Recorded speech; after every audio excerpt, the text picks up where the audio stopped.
The Stoneman murder case. आज के generation को ये स्टोनमैन मर्डर केस के बारे में पता ही नहीं है। जो लोग 19वीं सदियों में कलकत्ता में रहते थे उन लोगों को ही पता होगा, because he was the first serial killer of our independent India. पूरा कलकत्ता हिल गया था स्टोनमैन के लिए। मामला इतना गंभीर हो गया था कि कलकत्ता के पुलिस को भेष बदल के बाजार, फुटपाथ और रेलवे स्टेशन में भी रुकना पड़ता था रात में। But who was the stone man? Why he was killing one after another? And why people called him Stone Man? Namaste, I am Surya. I will talk to you about a dark past of Kolkata.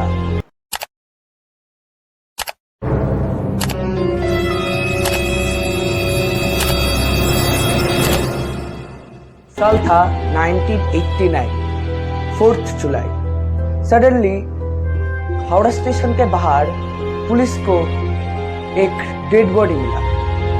वो dead body एक महिला का था, जिसका नाम था बासंती देवी। Police ने देखा कि उसका किसी ने आकर कोई बड़े पत्थर या बड़े स्लैब से उसका सिर पीस दिया था। उस दिन से ही शुरू हो गया था कलकत्ता में तांडव। तरीके से ही 1985 में भी मुंबई में भी तांडव मचा था।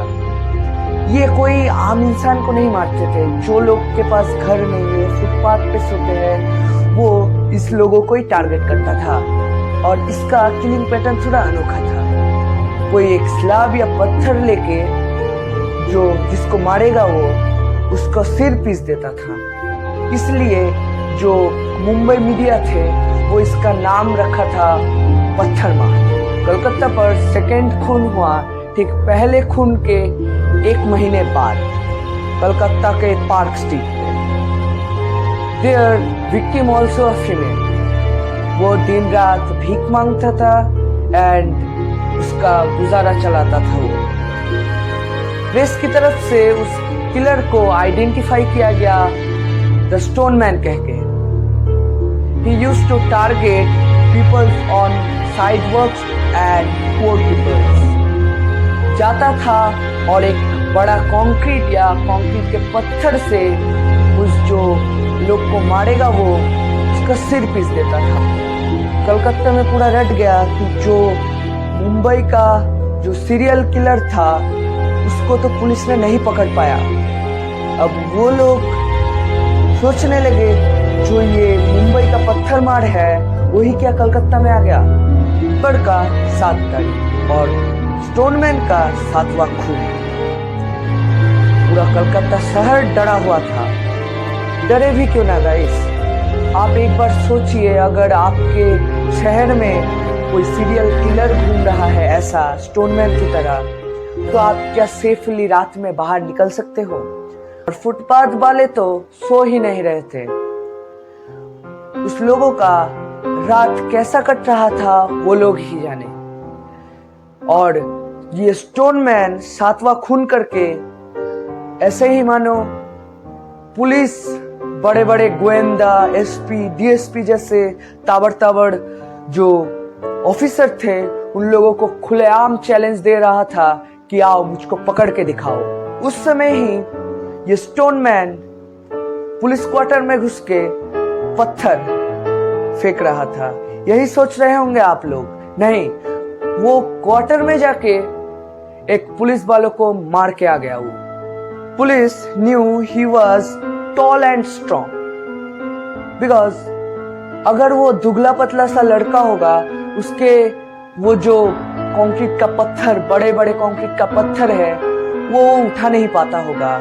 इसलिए पुलिस ने दिमाग लगाया और सोचा कि ये कोई शक्तिशाली इंसान का ही काम है। पुलिस को पहले लगा था ये काम कोई पागल या साइको का ही होगा। देन वो धीरे धीरे समझ पाए कि ये कोई पागल या साइको का नहीं है, क्योंकि इसके पीछे कोई मास्टरमाइंड है।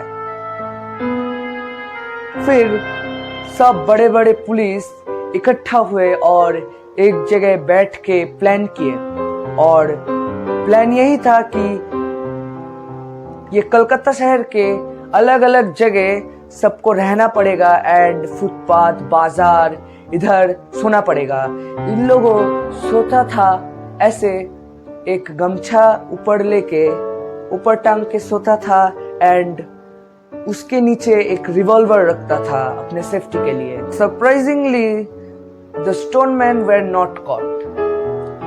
पलट करके जो स्टोनमैन थे वो जो कंजेस्टेड एरिया थे वहां पर हमला बोल दिए, जैसे कि मेट्रो स्टेशन, रेलवे स्टेशन और जैसे कि शियालदह स्टेशन पे वो एक के बाद एक हत्या कर रहा था।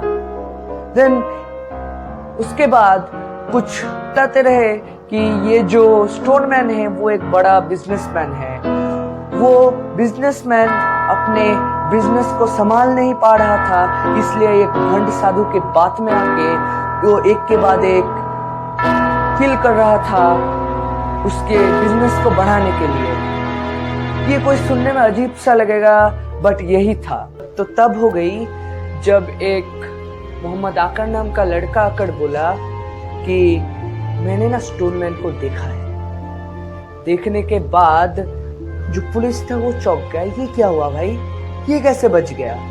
देन वो बोला कि ही survived the attack of Stoneman.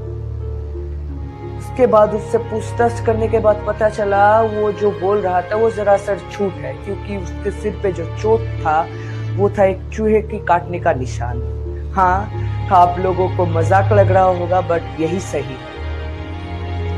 इसके बाद फाइनली स्टोनमैन पकड़ा गया। स्टोनमैन पकड़ा जाने के बाद 3-4 दिनों बाद और एक किल सामने आया कि ठीक सेम पैटर्न, ठीक स्टोनमैन का ही पद्धति से उसको मारा गया है।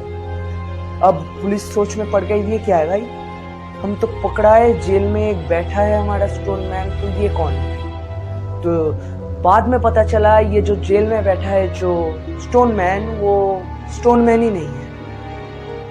लगातार 12 किलो के बाद 1 महीने, 2 महीने, 3 महीने, 4 महीने, 6 महीने तक फाइनली ये जो स्टोनमैन का तांडव था कलकत्ता शहर में, वो पूरा मामला यहाँ पर भी शांत नहीं हुआ।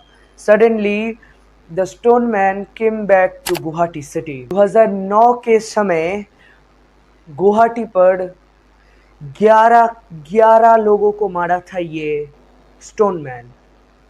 ये स्टोनमैन का किलिंग पैटर्न एक ही था, एक बड़ा सा कंक्रीट या जो पत्थर है उससे जो फुटपाथ वासियों का सिर फोड़ देना। करके टोटल 37 लोग इस स्टोनमैन के हाथों मारे गए। जो निर्दोष थे, एक साधारण आम नागरिक, वो मारे गए ये स्टोनमैन के हाथों। ऐसे ही लोगों में रटने लगा कि ये जो स्टोनमैन है वो अलग अलग टाइम और अलग अलग प्लेस पे जाके, जैसे मुंबई हुआ, उसके बाद कलकत्ता हुआ, उसके बाद असम हुआ, अलग अलग टाइम पे अलग अलग जगह पे जाके ये लोगों को मारता था। इससे एक बात समझ में आती है कि ये जो लोग या जिन लोग थे कि इस हादसे के पीछे, ये कोई पागल या साइको नहीं थे, ये एक सरासर मास्टरमाइंड का ही खेल है। आज तक पृथ्वी में जितने भी मर्डर केस है, it was the famous murder case. तो इस वीडियो में यही तक ही। जय हिंद, जय भारत।